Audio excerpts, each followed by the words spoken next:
right as we were getting in. And I remember the police officer came in, he looked through, and he said, "I'm sorry, sir, you can't go any further. We're closing up the Capitol. You'll have to turn back." And this was like 1 hour before he's about to get the vows as President of the United States. And I had never told anybody, even the cab driver, exactly why I wanted to go. But then I said, "Excuse me, officer, I have to get there. I've got tickets. I have to, the president is my brother."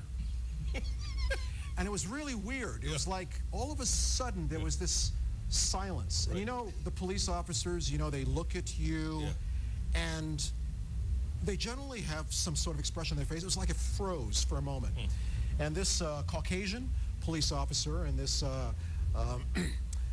Middle Eastern cab driver and all of these other policemen who were surrounding the car, it's like there was like 5 seconds of complete silence.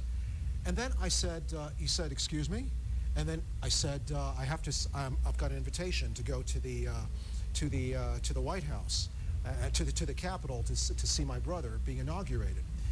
And he said, "I can show you my tickets if you'd like." And I handed my tickets to him, and then he looked at me very close. He said, "Forget it. You look like him. Go." And he said, "We're going to radio up ahead to make sure that you get through."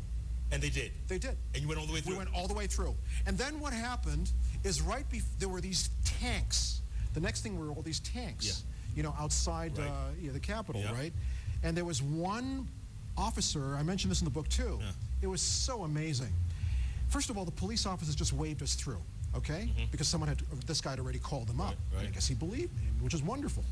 The goodness of America. And then what happened is we pulled up beside this big tank, this big steely tank, you know, it was an M4 or whatever it was.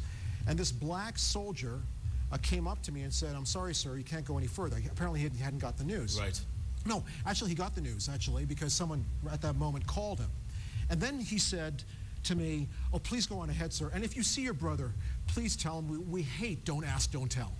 Everybody in the military hates that." That's what he said. And I said, "Thank you very much. Thanks for your support." I didn't say I was going to tell Barack.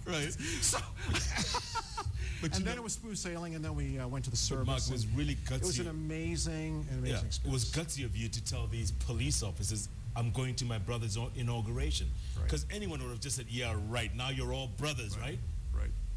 Right. No, I said, it's my brother. And he said, "You look like him." Go on.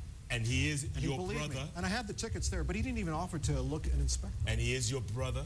He's my brother. From another mother. That's right. It's not that I look like Barack. Barack looks like me. Don't forget that. Don't forget that. Nice. That's what I call our president, but, you know, he gives me a dirty look every time I say that.